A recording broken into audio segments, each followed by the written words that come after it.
शुरुआत होती है एक स्पेसशिप को दिखाने से। स्पेसशिप के अंदर जो पूरी रिसर्च टीम है वो सारे पैसेंजर्स मुसाफिर 90 साल के बाद अपनी नींद से जागेंगे। इस स्पेसशिप का मिशन ये था कि वो इस पूरे टीम को जमीन जैसे दूसरे प्लेनेट पर पहुंचाए, जिसमें उसे अभी भी 90 साल का सफर तय करना है। अब इतने लंबे सफर के दौरान इंसानों की उम्र न बढ़े, इसलिए पूरे टीम को अलग अलग खास किस्म की मशीन्स में रखा गया था, जिन्हें स्लीपिंग चेम्बर्स कहा जाता है, जिनमें सब इंसान लंबी नींद में सोए हुए थे। इन मशीन्स का काम ये था कि वो इंसानों के जिस्म को 90 साल तक महफूज करके रखेंगी। उनकी नींद भी तभी खुलेगी जब वो दूसरे प्लेनेट पर पहुंच जाएंगी। वो आगे बढ़ ही रही थी कि तभी सामने कई सारे एस्ट्रॉइड्स आ जाते हैं, यानी चट्टानों के टूटे हुए टुकड़े जो अब स्पेसशिप को टकरा जाते हैं। पर ये स्पेसशिप काफी एडवांस्ड मजबूत थी। एस्ट्रॉइड्स के टकराने से इसका रिपेयरिंग सिस्टम एक्टिवेट हो जाता है, जिससे हालांकि स्पेसशिप में कुछ खराबियां तो हुई, लेकिन वो खुद को बिल्कुल ठीक कर देती है। ऐसा होने से शिप बंद हुई और अगले ही पल रीस्टार्ट हो जाती है। पर इस टक्कर की वजह से एक पैसेंजर के स्लीपिंग चेम्बर की लाइट ऑन हो गई। देखते ही देखते उसका चेम्बर खराब हो गया। उसके पूरे जिस्म से मशीन हटने लगी। स्पेसशिप अपना 30 साल का सफर कर चुकी थी और अब वो अपने 30 साल की गहरी नींद से जाग जाता है। इसका नाम जिम था।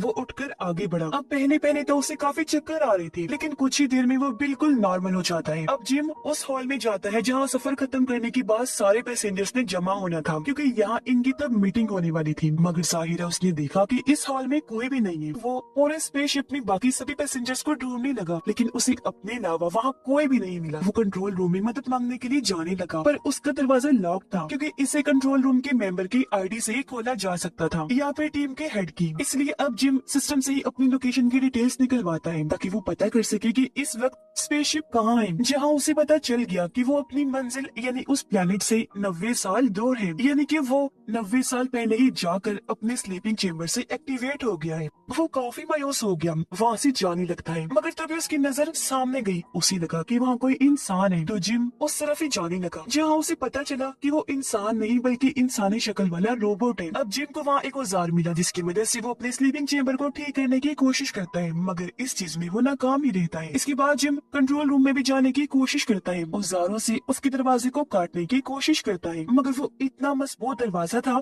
कि इसे कुछ भी करना नामुमकिन था। आगे बढ़कर जिम ने देखा कि अब स्पेसशिप की बाकी फंक्शंस में भी खराबी आ रही है, मगर वो इन चीजों को नजरअंदाज करके रोबोट के पास जाकर बैठ गया। उसे कहने लगा कि मुझे ऐसा लगता है जैसे मैं हमेशा के लिए इस स्पेसशिप में फंस गया हूँ, कोई मेरी मदद को नहीं आएगा, मैं अकेला ही मर जाऊंगा इधर। ये सुनकर रोबोट कहता है कि इंसानों की यही खामियां हैं, उन्हें हमेशा वो चाहिए जो उन्हें पसंद हो और जो उनके पास ना हो, और उस चीज के साथ खुश रहना चाहिए जो आपके पास है। उसकी ये बातें कहीं न कहीं जिम पर असर कर जाती हैं, इसलिए स्पेसशिप में जो था वो उनसे फायदा उठाने लगा, खुशी खुशी आगे अपनी जिंदगी जीने लगता है। स्पेसशिप में करने को खेलने को बहुत कुछ था, तो वो सब करके ही जिम अपना वक्त गुजारता है। तभी उसका पैर फिसल गया, वो नीचे गिर जाता है। अचानक उसकी नजर एक स्लीपिंग चेम्बर पर गई, जिसके अंदर एक लड़की लेटी हुई थी। इसका नाम अरोरा होता है। अब जब ये लोग जमीन पर थे तो वहाँ जिम अरोरा को पसंद करता था, इसलिए अब वो वीडियो में उसका इंटरव्यू देख देख कर ही अपना वक्त गुजारा करता था। अब उसके दिमाग में ये आता है कि मैं अरोरा को भी नींद से टाइम से पहले ही जगा देता हूँ। अब वो जानता था कि ये करना गलत है, मगर आखिर में वो इस फैसले पर पहुंचा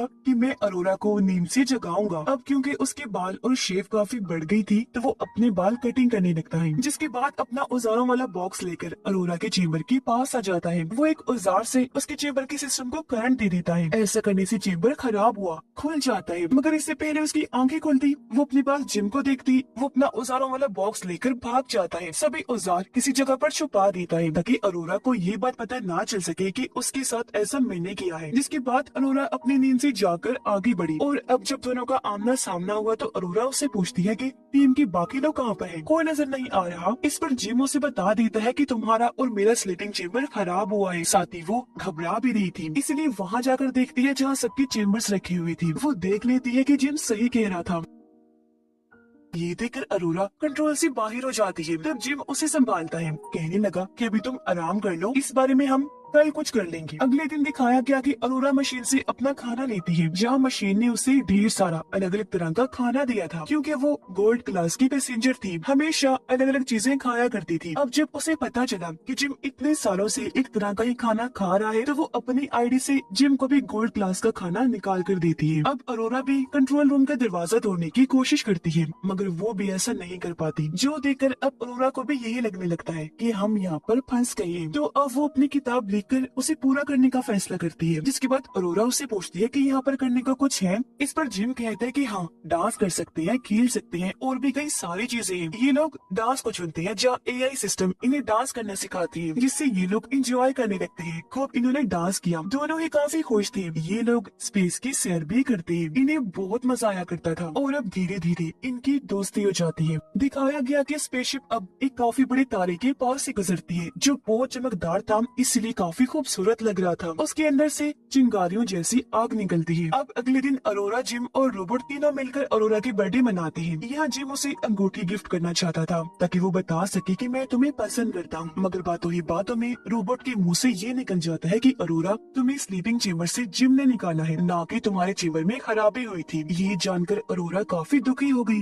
वो बहुत ज्यादा रोने लगती है, क्योंकि जिस पर उसने सबसे ज्यादा भरोसा किया उसने उसे धोखा दिया था। वो जिम से इतना नाराज हो गई कि बात करना ही छोड़ देती है। उसे इतना गुस्सा आ रहा था कि एक रात जब वो सो रहा था तो अरोरा उसके पास आकर मुक्कों से उसे बहुत मारती है। फिर जान से मारने वाली थी, लेकिन किसी तरह खुद पर काबू पा लेती है। जिसके अगले दिन जिम ये कबूल कर लेता है कि हाँ, मुझसे ये गलती हुई, मैंने ही तुम्हें स्लीपिंग चेम्बर से जगाया था, मुझे माफ कर देना, क्योंकि इसके अलावा मेरे पास और कोई चारा नहीं था। एक साल अकेली रहने की वजह से मैं जैसे पागल हो गया था, लेकिन अब भी अरोरा उसकी एक नहीं सुनती, उस पर ही काफी चिल्लाने लगती है। अगले दिन जब वो लिफ्ट में था तो अचानक खराबी होने की वजह से लिफ्ट बंद हो जाती है। वो रुक गई तो अब जिम बाहर नहीं जा सकता था, तो अब हाथों की मदद से जैसे तैसे लिफ्ट को खोलकर वो बाहर आने लगता है। दूसरी तरफ जब अरोरा भी मशीन से खाना लेने जाती है तो मशीन में भी खराबी आ गई थी, क्योंकि वो बहुत सारा खाना अरोरा के ऊपर फेंक देती है। ये देख दोनों को कुछ समझ नहीं आ रही थी कि आखिर ये हो क्या रहा है। वो इस बारे में सोच रही थी कि तभी इन्हें किसी इंसान की आवाज आई। ये जब चेक करने आगे बढ़े तो देखते हैं कि इनकी टीम का हेड भी अपने स्लीपिंग चेम्बर से जाग गया है। हेड को भी खराबी का पता चल गया था, इसलिए वो अपनी आईडी से कंट्रोल रूम का दरवाजा खोलकर अंदर जाता है ताकि चेक कर सके कि और कौन कौन सी खराबियां हैं, मगर उसे कुछ भी पता नहीं चल पाता। तो ये लोग फैसला करते हैं कि स्पेसशिप में होने वाली खराबियों को हम खुद ही चेक करेंगे। तीनों जब आगे बढ़े तो इन पर एक रोबोट गिर जाता है, मगर वो जमीन पर गिरकर टूट गया था। ये देखकर हेड बताता है कि ये 15वां रोबोट है जो खराब होकर टूट गया है। अब हेड अरोरा की स्लीपिंग चेम्बर को जाकर चेक करता है। उसे पता चल गया था कि इसे जिम ने खराब करके खोला है। हेड उसे कुछ भी नहीं कहता, क्योंकि उसे भी इस बात का पता था कि एक साल इंसान वाकई अकेला रहकर पागल हो सकता है। अब अचानक ही हेड की तबीयत खराब होने लगी। वो जब अपने कमरे में आया तो देखता है कि मेरे मुंह से खून आ रहा है। अब एक रात स्पेसशिप की लाइट अपने आप ही चली जाती है, जिस वजह से इस जगह की ग्रेविटी पूरी तरह से बंद हो गई थी। ग्रेविटी यानी जो किसी चीज या इंसान को जमीन पर रोके रखती है, और अब ऐसा होने से ये लोग हवा में उड़ने लगते हैं। अरोरा जो पूल में थी, लाइट बंद होने की वजह से एक काफी बड़े पानी के बबल में आकर फंस गई थी। वो बाहर नहीं निकल सकती थी, तो अंदर रहकर उसका दम घुटने लगा। उसकी हालत खराब होने लगी थी, पर इससे पहले उसकी जान चली जाती। स्पेसशिप रीस्टार्ट हो जाती है क्योंकि बिजली वापस आ गई थी। ऐसा होते ही अरोरा भी पुल से बाहर आ गई और जिम जो उड़ रहा था वापस अपने बेड पर आ जाता है। जिसके बाद ये तीनों खराबियां एआई सिस्टम में देखने लगते हैं। ये पता चला कि शिप में तो बहुत सारे मसले हैं। अब ये लोग पावर सप्लाई वाले एरिया में आए थे जहाँ बिजली की पूरी स्टोरेज थी, पर यहाँ आकर हेड बेहोश हो जाता है। अब उसके जिस्म को जब पूरा स्कैन किया गया तो पता चला कि हेड को तो 612 बीमारियां हैं, जिस वजह से धीरे धीरे उसके टिश्यूज खत्म हो रहे हैं, यानी कुछ ही टाइम में वो मर जाएगा। अपने बारे में ये सब जानकर हेड बहुत ज्यादा दुखी हो गया। वो इन दोनों को अपने पास बिठाकर कहता है कि मेरी बात सुनो, मेरे बाद एक दूसरे का ख्याल रखना और प्यार से रहना। वो इन्हें अपनी आईडी भी दे देता है ताकि ये यहाँ पर रुककर कुछ भी कर सके, और बस इसी के साथ उस बेचारी की मौत हो जाती है।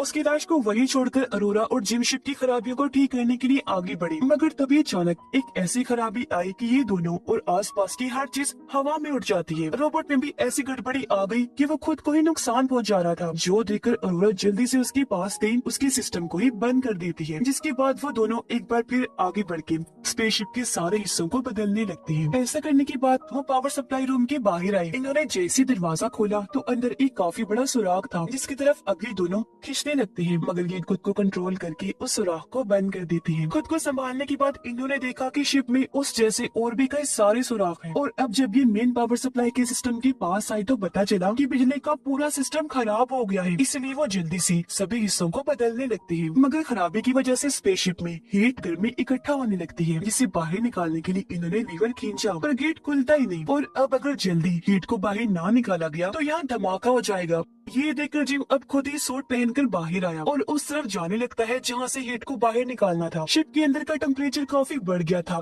हर चीज तेज गर्म हो जाती है। उस जगह पर आकर जिम बाहर से लीवर खींचता है, जिससे वो दरवाजा खुल गया, मगर जैसे उसने लीवर छोड़ा दरवाजा फिर से बंद हो जाता है। ये देखकर जिम समझ गया कि अगर दरवाजे को खुला रखना है तो लीवर को पकड़े रखना होगा। लेकिन एक मसला था, जब हीट इस रास्ते से निकलेगी तो वो जिम को भी छूकर गुजरेगी, तो इस तरह उसकी जान भी जा सकती थी। लेकिन वो फिर भी रिस्क लेकर लीवर खींचता है, जिससे दरवाजा खुल गया। ऐसा करने के बाद अरोरा को कहता है कि जल्दी से लीवर खींचो ताकि हीट बाहर निकल सके, मगर वो ऐसा करने से मना कर देती है क्योंकि वो नहीं चाहती थी कि जिम को कुछ भी हो। और क्योंकि स्पेसशिप का टेम्परेचर धीरे धीरे बढ़ता जा रहा था, इसलिए ना चाहते हुए भी अरोरा को लीवर खींचना ही पड़ता है। ऐसा होने से सारी हीट जिम को छूते हुए बाहर निकलने लगती है, पर तभी जिम का पैर फिसल गया। वो नीचे की तरफ इतनी जोर से जाने लगा कि उसके जिस्म से जो सेफ्टी तार लगी थी वो टूट जाती है। अब शिप तो ठीक हो गई थी, लेकिन जिम अभी भी स्पेस में ही था। उसके सूट में छेद हो गया था और अब वो स्पेसशिप से दूर हो रहा था। अब उसे बचाने के लिए अरोरा भी सूट पहनकर बाहर आती है। हालांकि जिम उसे दिख तो गया,